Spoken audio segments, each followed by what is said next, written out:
Hey guys, welcome back to another great episode on KOB TV, Chattanooga, Tennessee. I am your host, Ken Johnson, and I was reading here as usual, and I came across what seems to be something that I don't think most people actually know or observe or care about. And it's the three-fifths. This three-fifths part. Let's go ahead and just begin and get this over with. But after the Revolutionary War, I'm reading in the black part, of course, the new U.S. Constitution tacitly acknowledged the institution of slavery, counting each enslaved individual as three-fifths of a person for the purposes of taxation and representation in Congress, and guaranteeing the right to repossess any person held to service or labor. An obvious euphemism for slavery. Okay, so what I did was, of course, I hit the hyperlink for the three-fifths, and it takes us over here. And let's see, should I guess I'll scroll up slightly so we'll get a.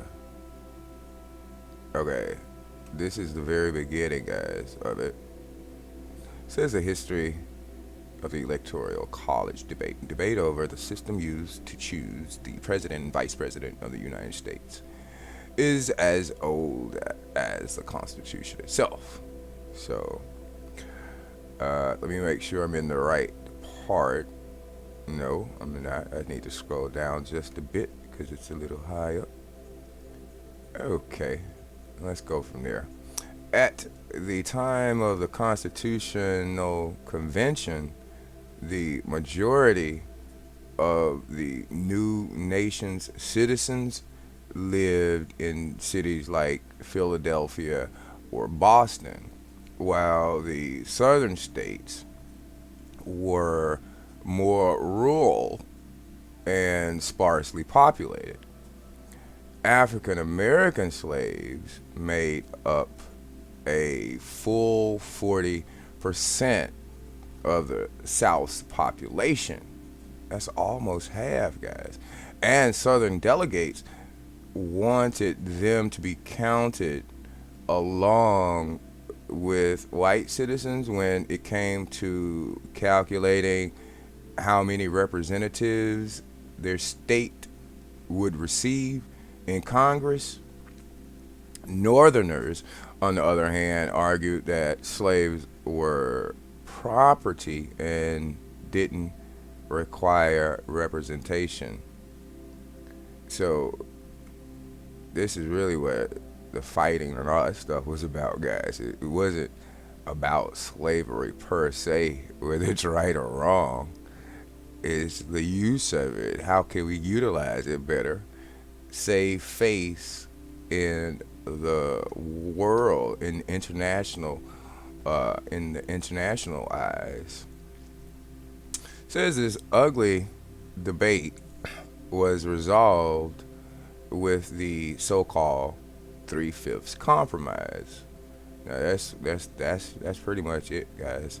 There's a compromise by which each black person would count as three-fifths of a person when determining congressional representation for each state by population, as each state's number of electors in the electoral college was equal to its number of representatives in Congress. This compromise also affected how the country elected its executive branch.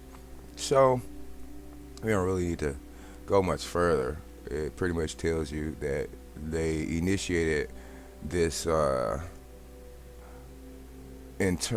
compromise in order to bring the so-called black people into the fold as a count, and still being underrepresented.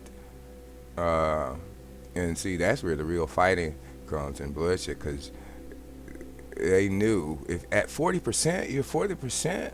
What 40%? That's almost half. So let us go to maybe the Constitution because you guys do not play over here. I know that. So I'm not gonna play with you. This is section two. Um, well, let me scroll so you can get a better gist of the entire page. It, it go up here and then scroll down the Constitution of the United States, Bill of Rights, and all amendments. And of course, you know, you guys will have that in the description below. So we're at Article 1. This is Article 1. Can you see that? Or am I the only one that can see that? Okay. And I probably should squeeze it down just a hair because it's kind of big and slide it over a little bit. Ooh, squeeze it down a lot more. Let's slide it over a little bit more because it's quite wide. Now I should scrunch it. Sorry guys, I did not know it was gonna look like that. And I didn't know I was gonna use the word scrunch it. Is that a word, by the way? Scrunch. Yeah. Here's the definition of scrunch. Make a loud crunching noise. Well, I didn't want to use it like that. I don't. Well, yeah. What I meant to say is squeeze it down. Okay. Anyway, it is a word, and you did see the definition: scrunch, make a loud crunching noise. Okay, so Article 1, Section 2 says, and if you guys can see that, make sure you can see it. The House of Representatives shall be comprised of members. Or we should actually read such. Is this it? Yeah. This is it. This is all of Section 2. Section 2.1, Section 2.2, Section 2.3. So like that. And we'll just go to, we'll just read the whole thing. The House of Representatives shall be comprised of members chosen. I need to go to the actual page so I can read it because it's the bit rate over there is bad.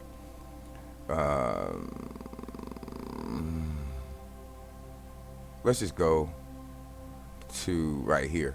Section 2, number 2. No person shall be a representative who shall not have attained to the age of 25 years and been 7 years a citizen of the United States, and who shall not, when elected, be an inhabitant of that state in which he shall be chosen. Wow, you can't live in the state when I didn't know that. No, I didn't know that. 3. Representatives and direct taxes shall be apportioned among the several states which may be included within this union according to their respective numbers. Like I told you earlier, say you got 10 black people in the state, and 3/5 would be 6. So you be underrepresented, and I guess 10 is a bad number. Let's use 100. Let's use 1,000.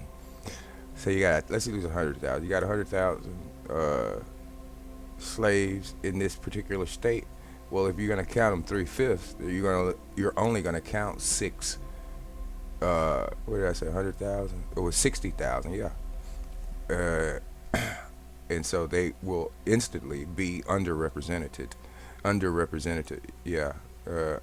Let's continue, and because we're finished with this, I just really wanted to show you that. Where were we?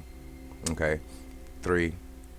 It says, okay, and I read that. Okay, here we go. Let's read it. Representatives and direct taxes shall be apportioned among the several states which may be included within this union according to their respective numbers, which shall be determined by adding to the whole number of free persons. So you take the whole number of free persons including those bound to service for a term of years, including it's talking about the poor whites. Now, see, the poor whites were indentured servants. They just only work like they're doing now, work and get paid, go back home.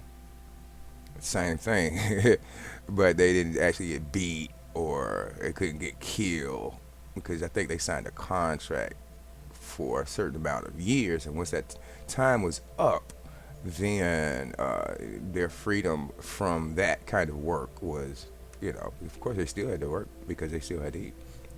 So they were talking about the poor white people, including those bound to service, and of course some black people too were probably indentured, but not and not actual slaves, bound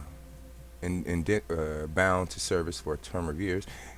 And this is the most important part, guys. And excluding Indians, not taxed, 3/5 of all other persons. So, and that's it, guys. That's it. So we have including those bound to service for a term of years, and excluding Indians, not taxed, 3/5 of all other persons. So anybody else besides the Indians or the poor whites, because only mostly poor whites were indentured, had a contract to serve, to servitude. And everybody else was forced into slavery. So there you have it. That's all I really wanted to say, is just show you in the Constitution that you are only 3/5 of all other persons. Yeah, that's really it, guys. I don't really know what else to tell you about that. You're 3/5, and you're talking about voting and stuff. You're running around talking about voting. You don't even have equal representation. So I don't even know where you guys at. Yeah, I'm gonna get out of here. That's all I really wanted to show you. Like, share, and if you are new here, you needed that information to be reinforced. Basically, it wasn't. It may not be something you didn't know. For everyone, I don't think it was something you may not have known, but to look at it and to read it for yourself, we get some validation in what you're saying. And so now, if you curse a person out, that'll be the new way to curse a person out. Get your 3/5 butt away from me. You better get your 3/5 butt away. F you 3/5 person. That's the new way to curse a person out, guys. I'm sure they'll get mad and prepare to fight, because they know that that's an insult, even if they don't know the history or understand the language of the law. You are guaranteed to initiate a fight, because I'm sure somebody called me 3/5. That's it. They just say, F you 3/5. Oh, it's on. It's on, baby. So like the video, share if you're new, subscribe. And I'm looking for a song right there to take us out. How about the one we love the most? Skinhead, deadhead, everybody gone bad. Situation, aggravation, everybody allegation. In the suit, on the news, everybody dog food. Bang, bang, shot.